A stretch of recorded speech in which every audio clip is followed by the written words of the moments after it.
और उनकी बोली ही वो कानून हुआ करता था। मतलब जिसको आदेश दे दिए कि इसे कोल्हू में पेरवाना है, इसको उबलते हुए कढ़ाई में ढकेलना है, तो उसको उस तरह की फांसी, उसको दीवार में चिनवाना है तो दीवार में चिनवा दिया जाता था। लेकिन उस व्यवस्था का भी नाश हुआ। फ्रांस में क्रांति की गई। एक रूसो ने दर्शन दिया था कि ये जो राजा महाराजा हैं ये अपने को ईश्वर का प्रतिनिधि बताते हैं, ये बातें फर्जी हैं। जिस रास्ते से हम लोग दुनिया में आते हैं उसी रास्ते से ये भी आते हैं। तो ये बात फर्जी कि ईश्वर ने विशेष रूप से प्रतिनिधि बना करके इनको भेजा है आम जनता पर शासन करने के लिए। दुनिया में क्रांति हो, उनके शासन का अंत हो गया, उनकी सदा सदा के लिए विदाई हो गई अब तो।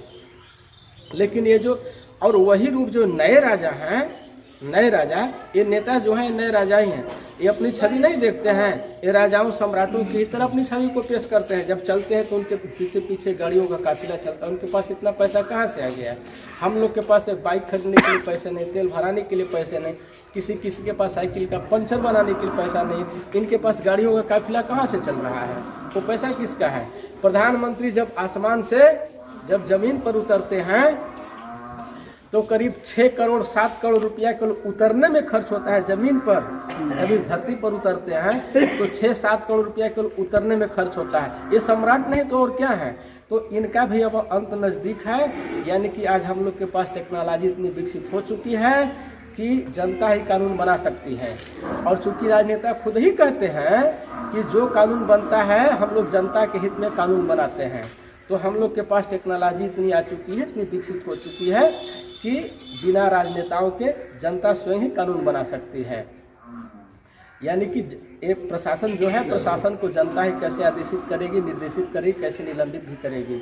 आज स्थिति वो भयावह है कि आप एक चपरासी को भी नहीं हटा सकते हैं, बल्कि चपरासी को सलाम भी करते हैं, साहब कहते हैं, जो हमारे नौकर हैं। जबकि प्रशासन की जवाबदेही जनता के प्रति होनी चाहिए। जनता सबकी जिम्मेवारी उठाती है, उनका पेंशन और उनके वेतन, उनका आवास, जो भी खर्चा है सब जनता के ही टैक्स से जा रहा है, तो उनकी जवाबदेही जनता के प्रति होनी चाहिए। तीसरी बात, ये जो जाति व्यवस्था है अपने देश में दुनिया में कहीं भी नहीं है। ये जाति का जो जहर जो है समाज में जहर घोल रहा है, ये तनाव पैदा कर रहा है, टेंशन पैदा कर रहा है, लोग आपस में लड़ रहे हैं और इसका फायदा राजनेताओं को पहुंच रहा है। वे समाज को उत्तेजित करते हैं। तो नेता बताते हैं कि मैं तुम्हारी जाति का हूं और तुम्हें हमें वोट दो, हमारी पार्टी को वोट दो इसलिए कि मैं तुम्हारी जाति का हूं। ठीक है, वो हमारी जाति का, आपकी जाति का है, लेकिन जब वो चला जाता है तो आर्थिक स्थिति उसकी न सुधरती है कि उसकी जाति वालों की सुधरती है। वो तो धंधा सेट हो जाता है, बहुत पैसा वाला हो जाता है, जाति वाले तो ऐसे ही रहते हैं। तो ये जाति व्यवस्था खत्म होनी चाहिए, इसका कोई भी तार्किक आधार नहीं है।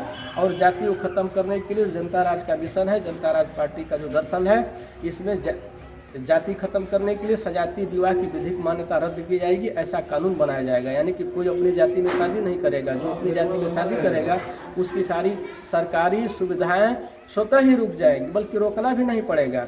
तो ऐसा मिशन है और हम लोग प्रचार प्रसार कर लोगों को समझा रहे हैं कि भैया आपको जगना होगा।